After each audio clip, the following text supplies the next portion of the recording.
Welcome to the Father Figure Formula. Create moments that matter. Okay, welcome to the Father Figure Formula Fireside Chat.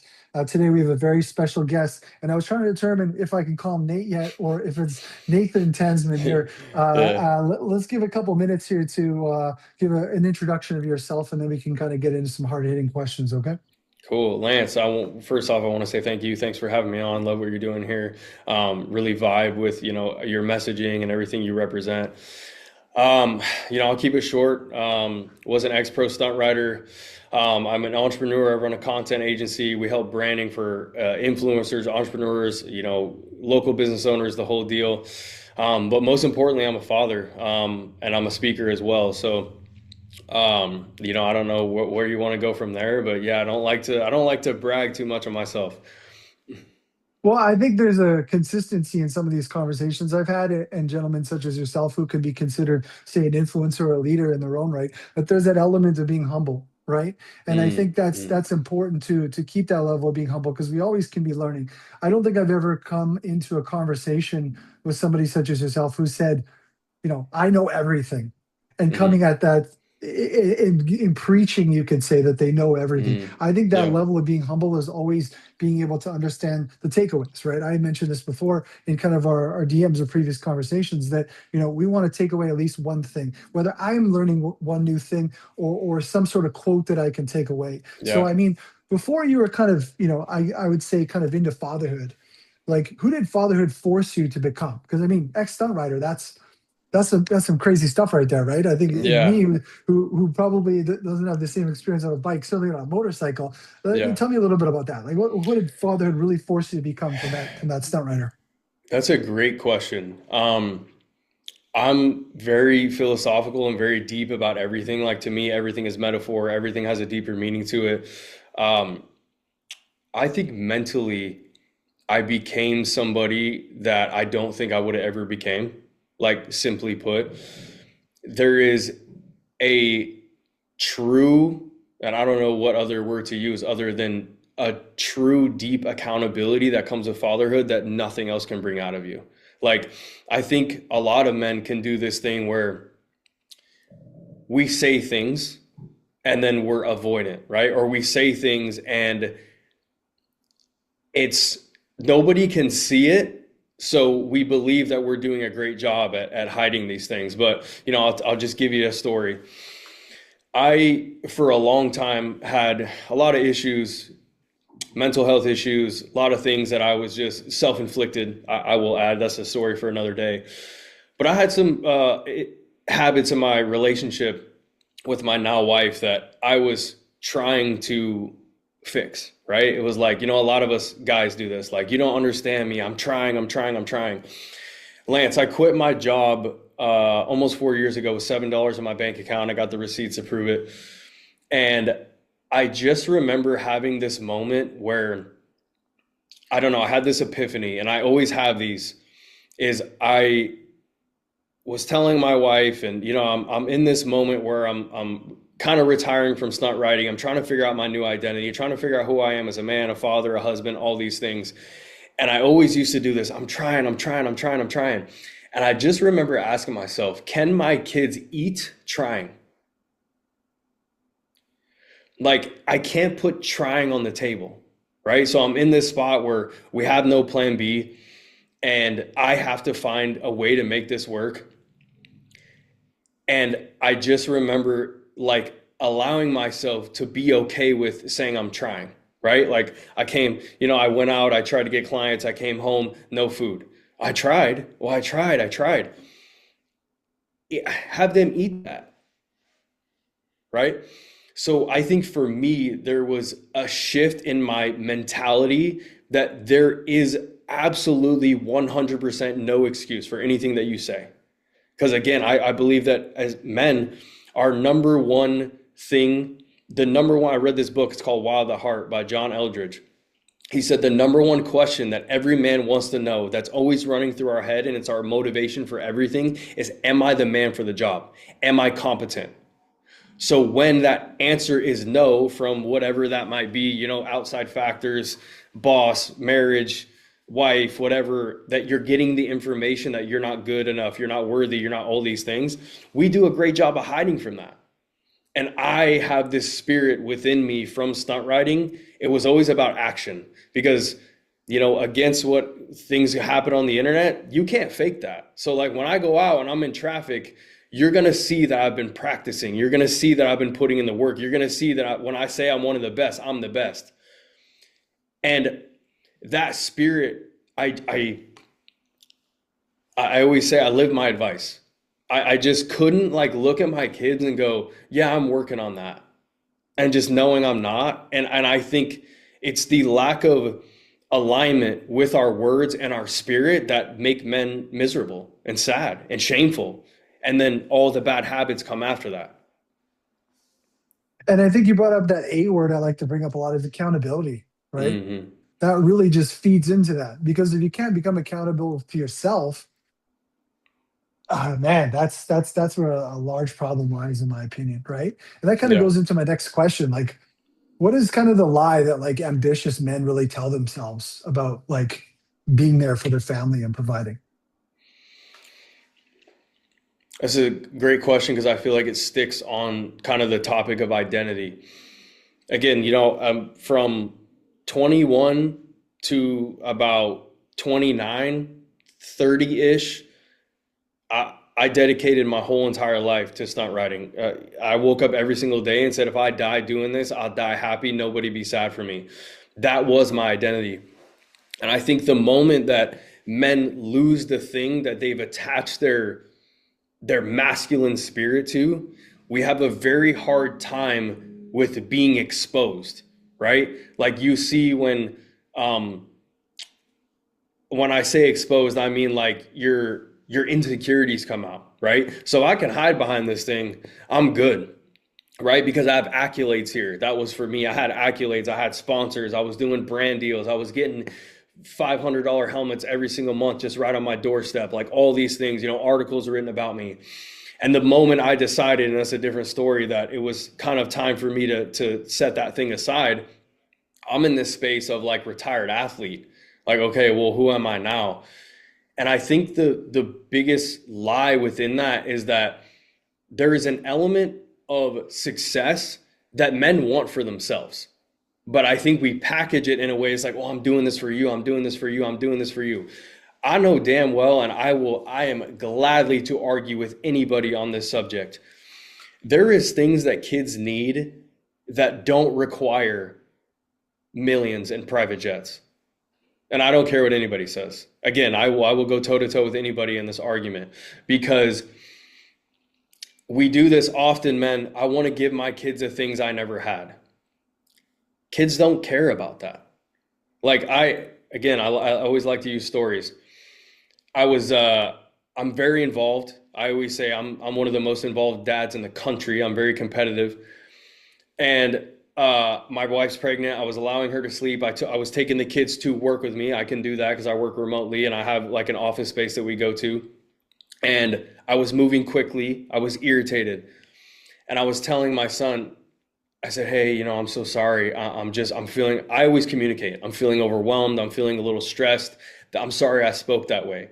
He doesn't care. He doesn't care.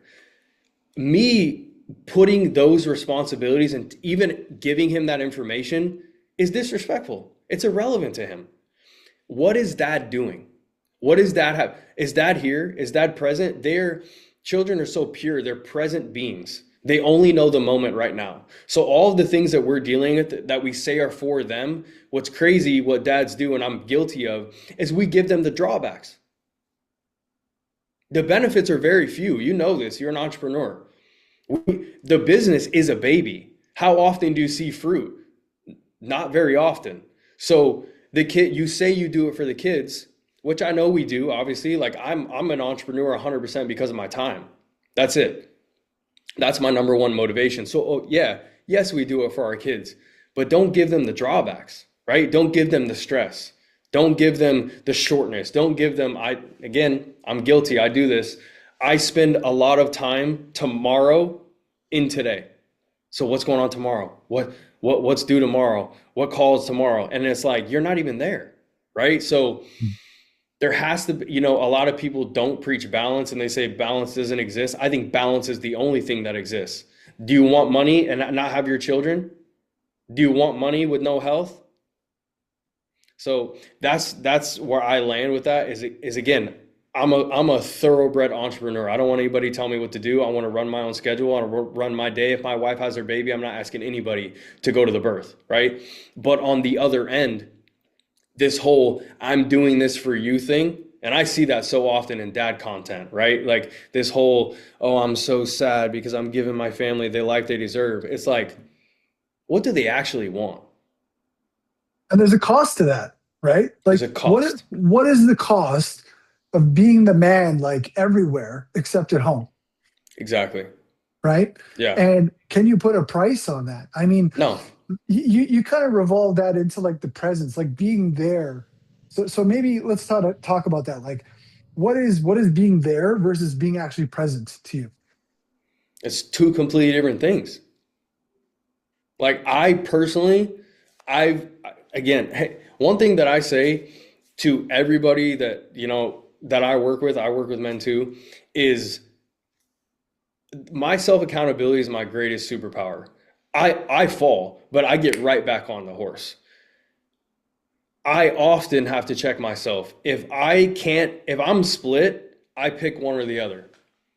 And that was a bad habit that I did for a long time, is I would come to, handle my business in the office and I would be,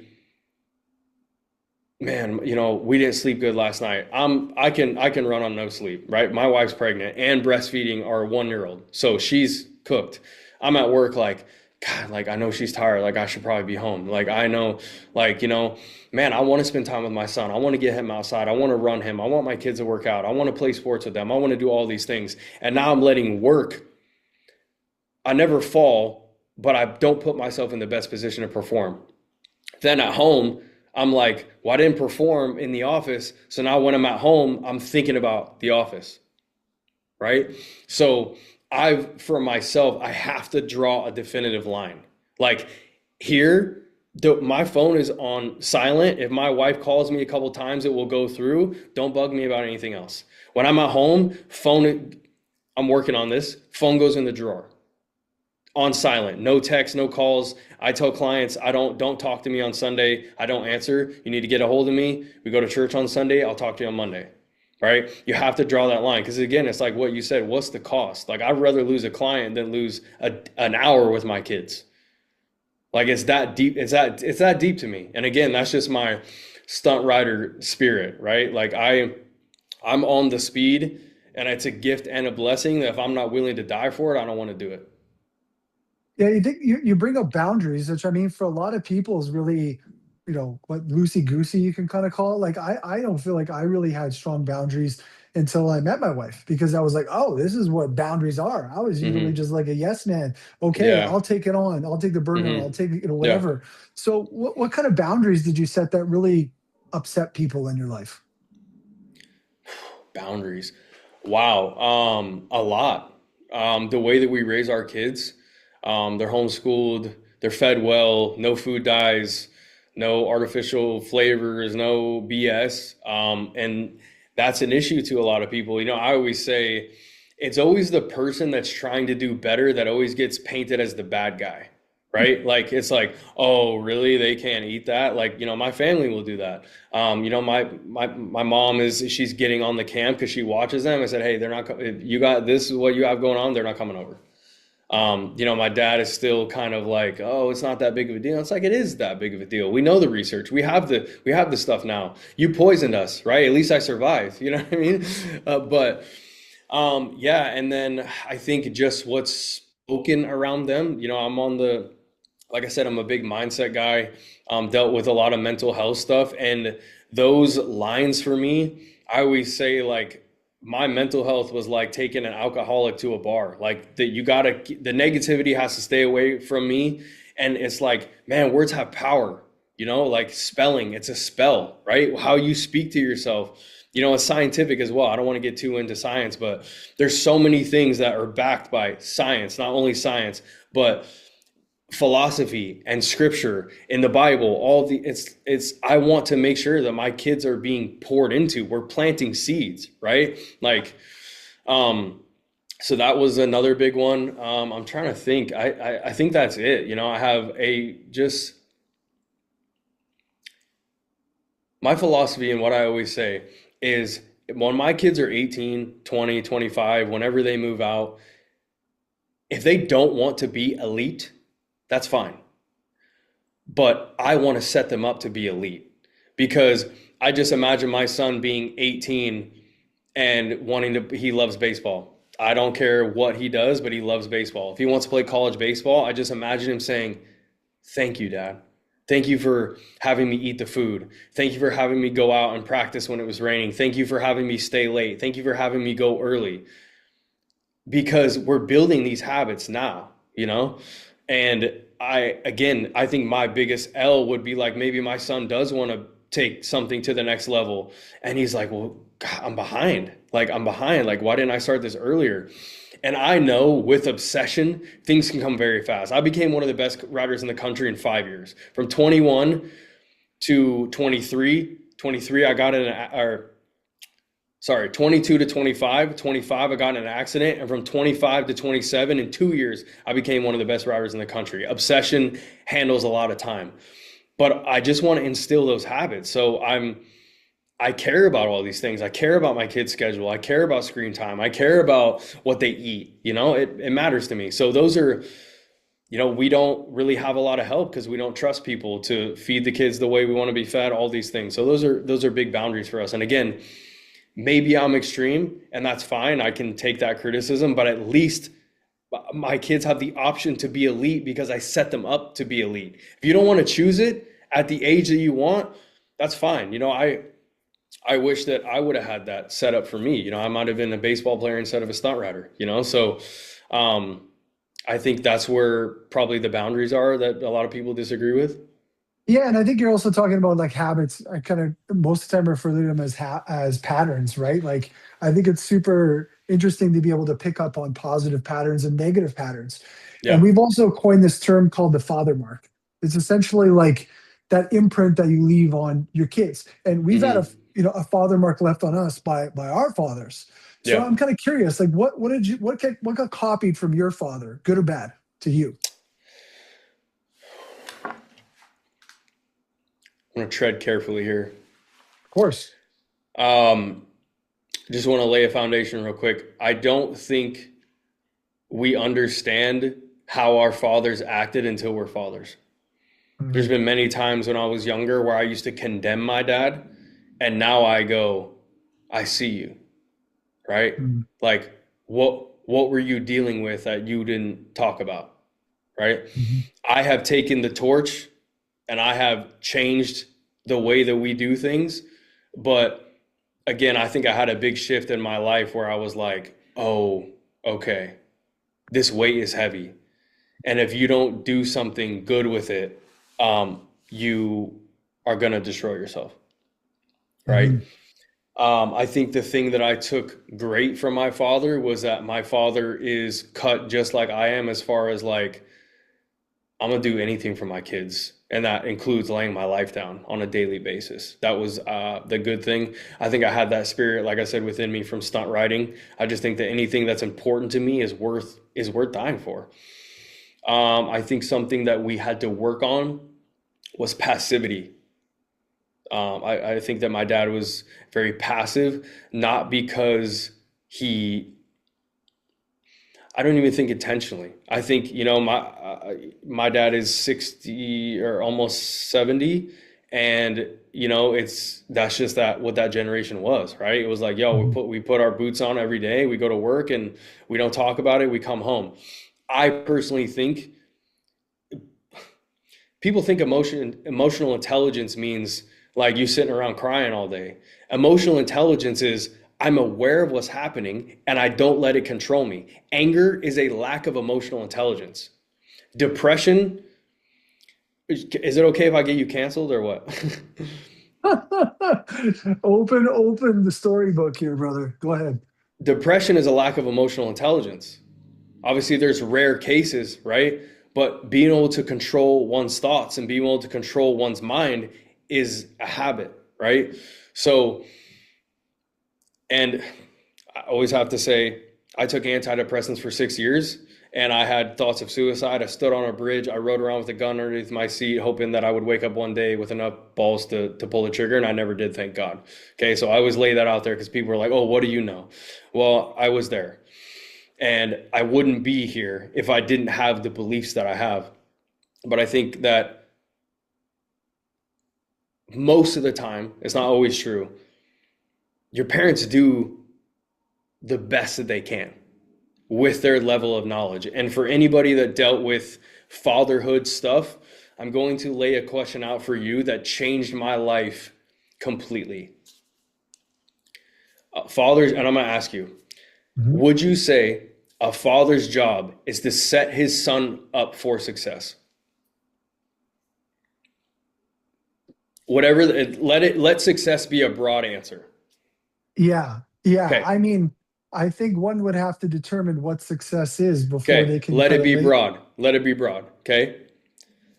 I believe I'm successful as far as what my values are.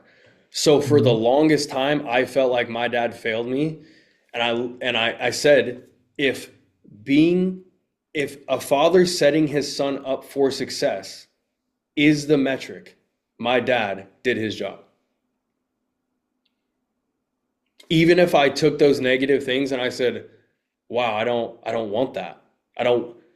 We often will suck in that, like, well, I didn't have a good example and my dad this and my dad that. Well, if you want different and you do different, your father did his job. Whether you wanted it to look like how you wanted it to look or not.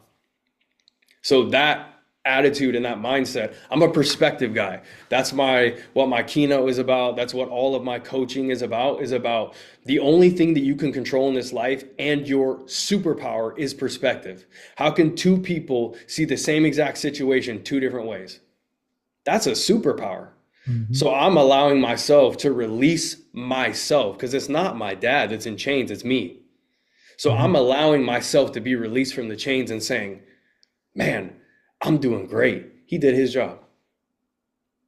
Yeah, and you kind of brought up the idea of values, right? I think that's an important one because I think I've had conversations with folks who are basically saying, well, I had to rewrite the values for my home because they weren't instilled from my father, right? Yep. Or I've aligned with my values so strongly from my father that has now kind of set me up to pass that on to my kids, right? 100%. So I think the fact that you brought up that values was kind of, I think, the direction I was going to be going when you start to ask, well, the set up for success. I think it's instilling those values that I think mean the most to your environment, your family, you as a person, as a husband, as a father, as all that jazz. I think I absolutely 100% couldn't agree more.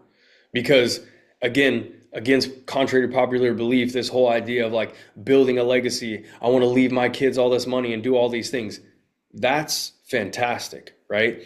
But one thing I will say, being a guy that didn't have handouts, that didn't have help, there is a level of confidence that comes from going through the fire and earning the competence that you cannot have with a handout. And I'm telling you right now, again, everything I say, I stand on.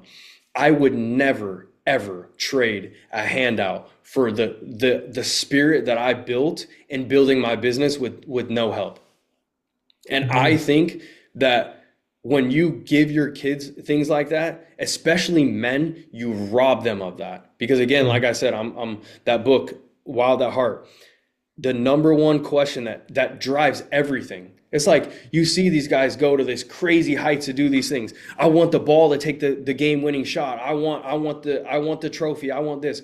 The question is, am I the man for the job? Am I competent? Can I handle this?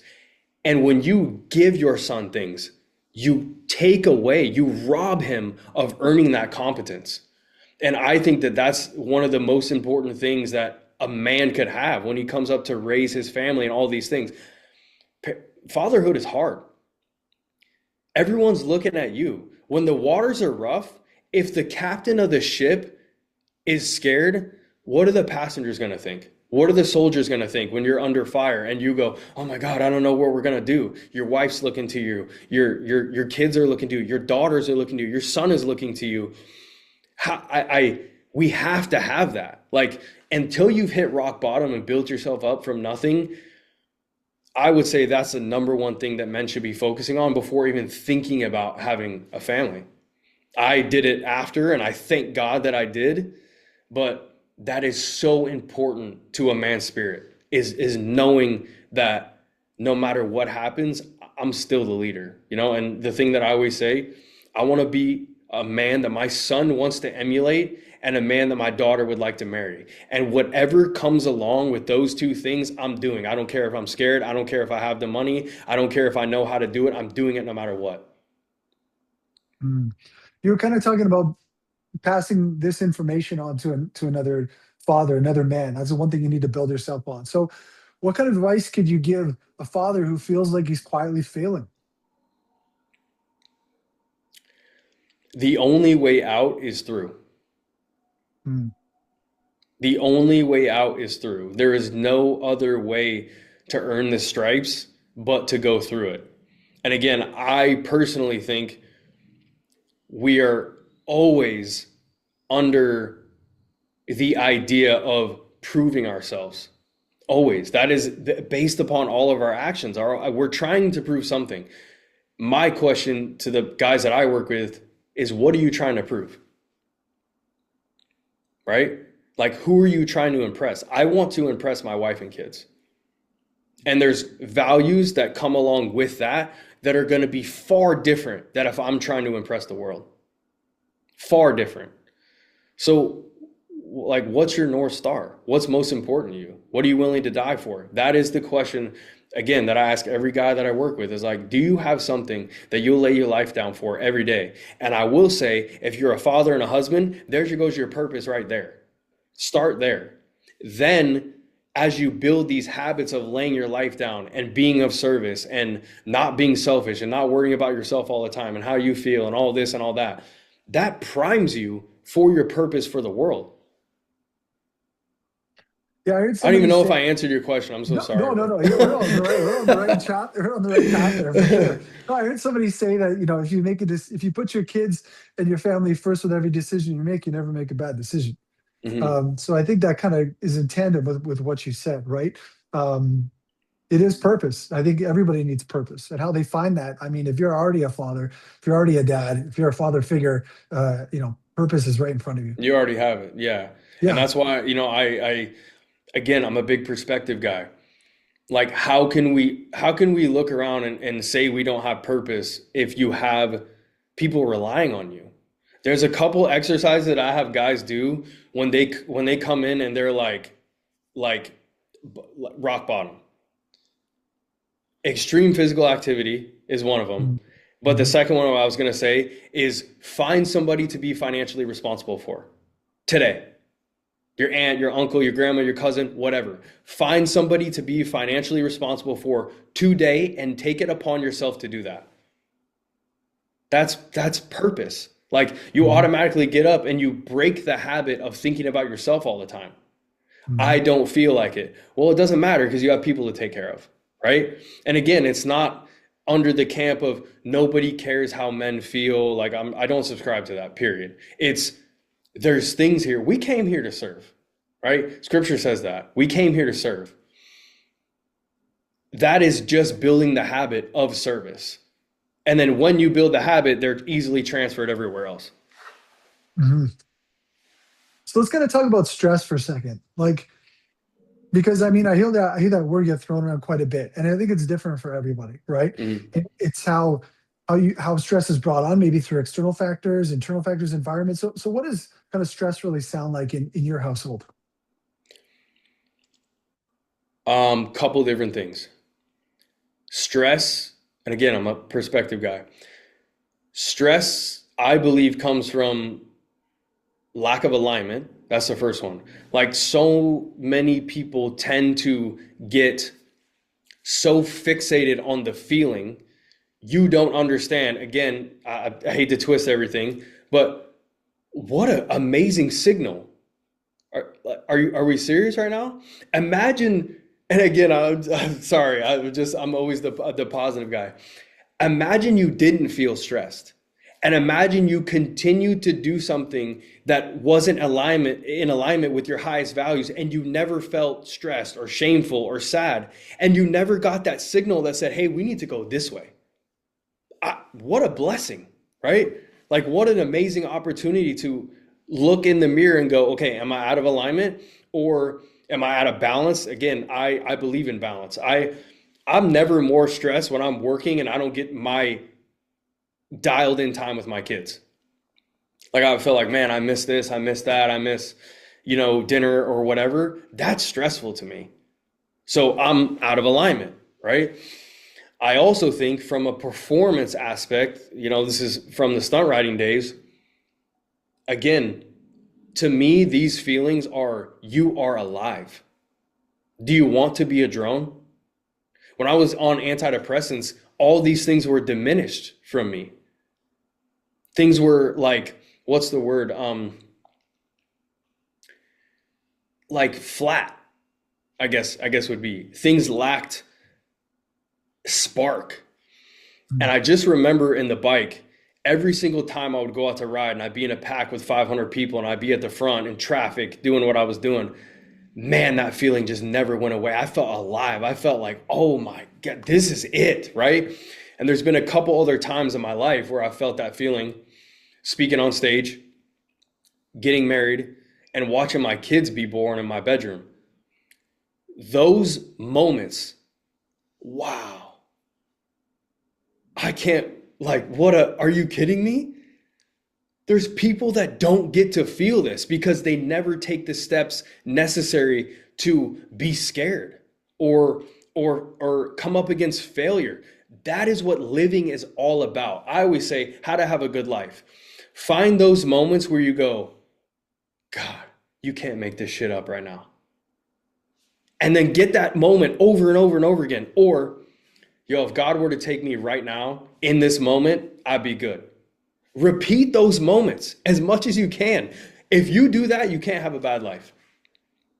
I think I'd also add on top of that the level of like your instincts kicking in, and I'm sure that's probably in the stun riding thing. You go through a set of training and you've worked up to these moments, and Yes. your instinct kicks in, and that's where you really rely on it, your core, who you are, whether it's again feeding into those values, feeding into your training. Yep. So I think to add on top of that, having that gut kind of instinct that really sets you in alignment, you could say, I think is a really powerful thing. And I think real quick, I want to serve somebody with that because I know a lot of men that doesn't resonate with. How, again, look up the science behind perspective. That's my studies right now. How can you look at stress and again go, man, this is fueling me? Because stress controlled breeds performance. Because what happens? Your armpits get sweaty, right? Your heart beating faster. You're being primed to perform. So go out and do something with that. Don't sit around and go, it's more stressful not to do it than it is to do it. And I don't care what anybody says because I've pushed through those seasons many times in my life.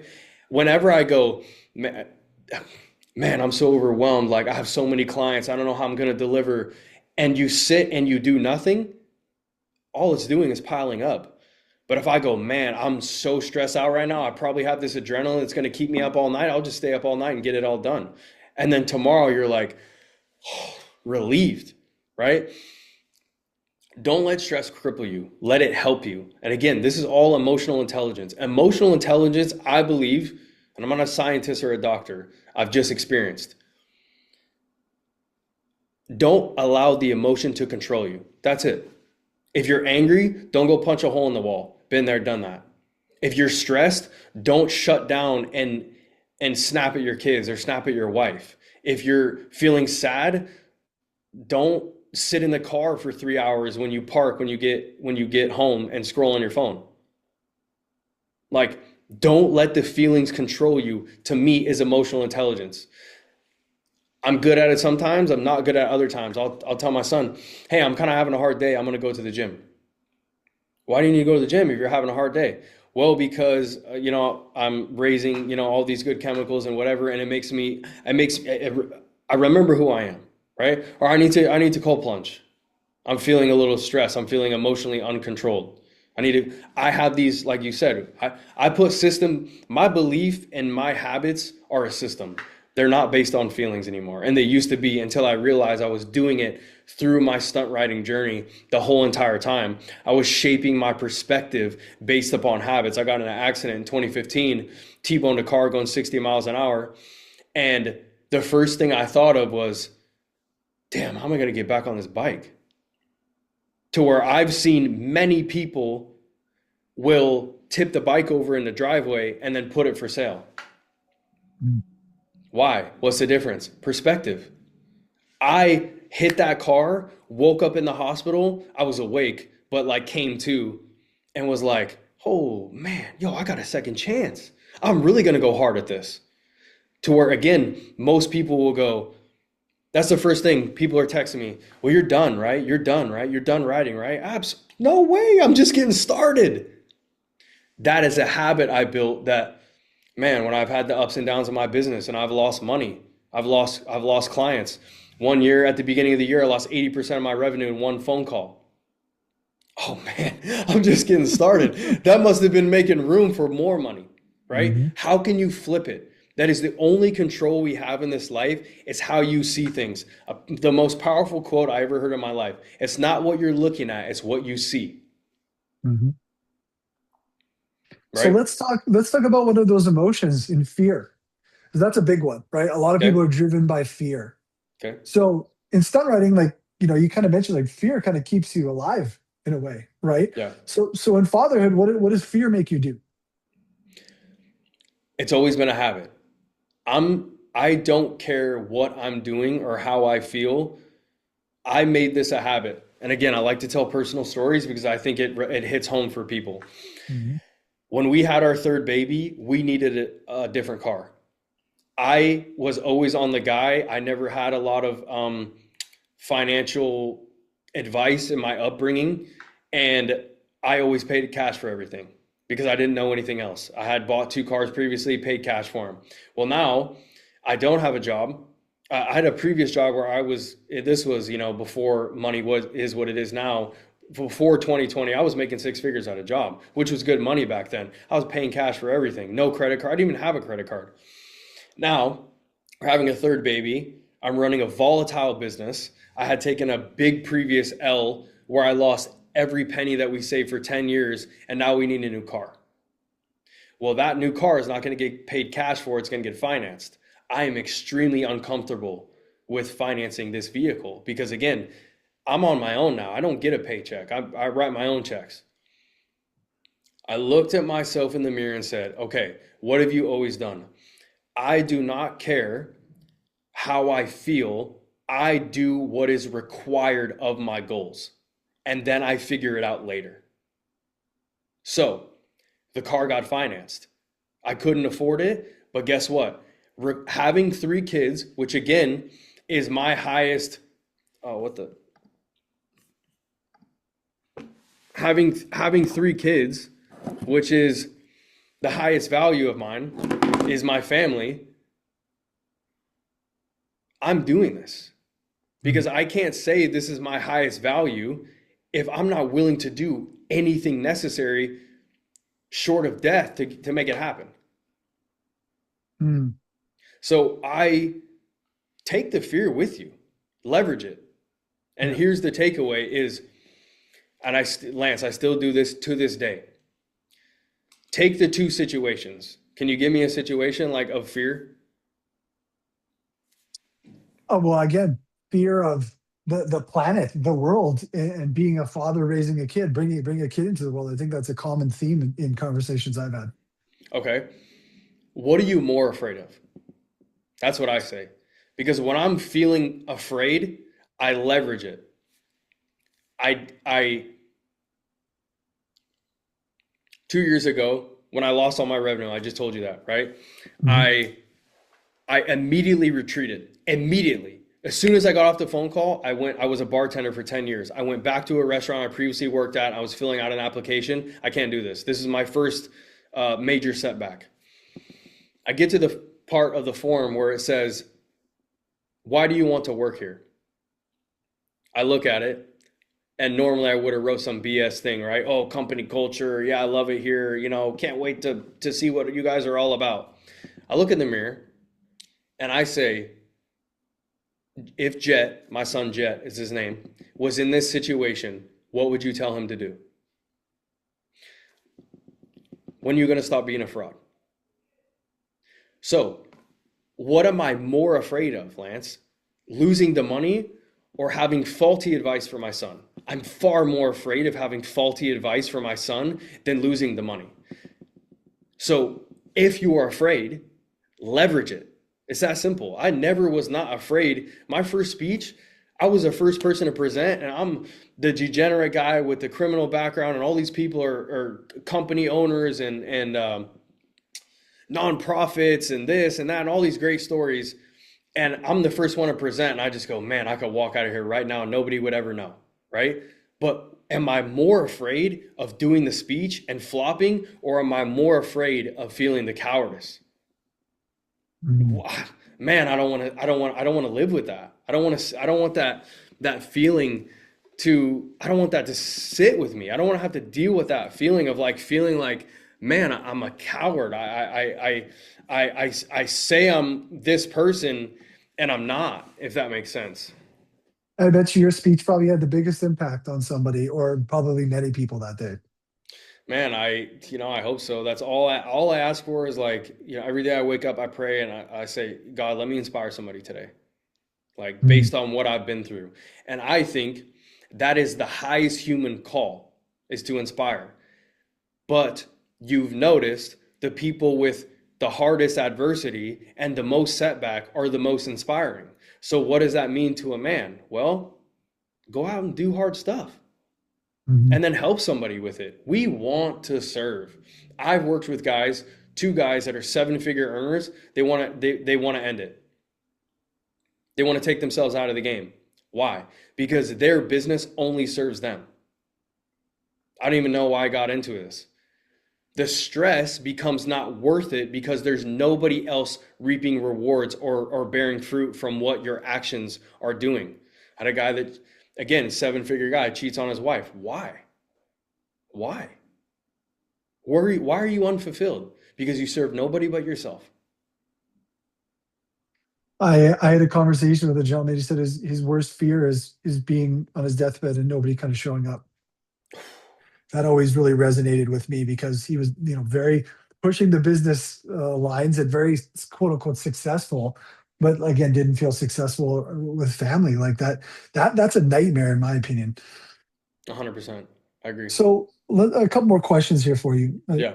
Tons of good stuff here. So I mean, if your kids become exactly like you, what part kind of excites you and maybe what part scares you? For my son, Sure. the part that excites me, I would say, is that I'm a dog. And again, I back it up with action. If my son had my spirit for getting what he wanted out of this life, I would be happy with that. The drawback to that, I don't know if you resonate with this, is I'm extremely hard on myself to the point where I will suffer for what I want. Suffer. And it's a gift and a curse, right? There's times where sometimes I get up at 3:00 in the morning, just because I can't sleep because I'm thinking about what I need to do. And I have friends that are like, man, the first thing I do when I get up is I hit the snooze button. And I'm like, man, I don't know what that's like, because even sometimes when I get up at 4, I'm like, damn, you should have got up earlier. This is all you got, right? So, and I don't say that. And again, I don't say that to brag. I believe sometimes something's wrong with me. I'm sick, right? It shouldn't be that extreme. So I think with my son, I would be happy if he got my spirit, because again, I'm willing to, if I want something, I'll bleed for it.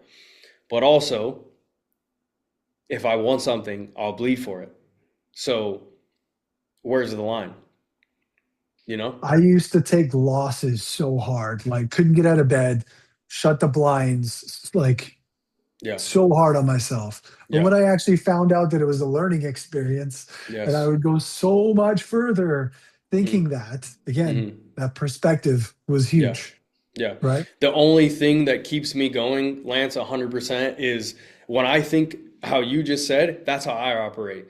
But the moment I get smacked in the mouth, I think, man, what a great thing that I can teach my son. Or what a great thing I can teach my daughter's husband. Because if Mhm. I think about myself, man, I'll my old habits will creep in and I'll just be like, no, I'm not worth it. Like whatever. I'll just be done with this. Like pack it up, throw it away, whatever, just quit. Like you're worthless. You're a piece of this, POS, like. And that has is what's always worked for me is how can I use this to serve my wife and kids? Character development, right? Man, I had a friend say this to me. Uh, one of the guys that I was working with, he's very financially successful, and I was like, hey, maybe you could help me with what I'm dealing with. And he said, and this resonates with all walks of life, you want to make thousands, but you don't want to lose hundreds. Mhm. You want to make 10,000s, you don't want to lose thousands. You want to make 100,000s, you don't want to lose 10,000s. You want to make millions, you don't want to lose 100,000s. There's a cost to everything. What are you willing to pay for that? And I think of myself, if I want to continue us growing and the setbacks are only going to get bigger. So if you Mhm. can't handle this now, then what? Right? And so Mhm. I'm always priming myself for bigger, bigger, bigger. Parenting is only going to get harder. We're having more kids, right? Once we're out of diapers, once we're out of this, once we're out of that, the seasons just change. Well, Mhm. now my son is in baseball and jujitsu. So, right? So the idea is to continuously press and refine yourself to be able to hold more responsibility and more weight. And again, my favorite scripture, to whom much is given, much will be required. Spider-Man stole it. Great power, great Mhm. responsibility. Mhm. Last question. So if your kids describe you in one sentence today, maybe versus 10 years, what would they say? Today, savage. That's it. That's it. Yeah. 10 years,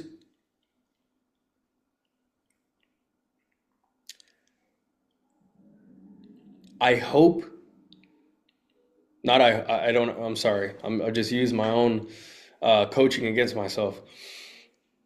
I will continue to hold the values that I hold, and I will not let any circumstance or situation or setback in life change my values. Mm. Back to those values again. I really vibe on that.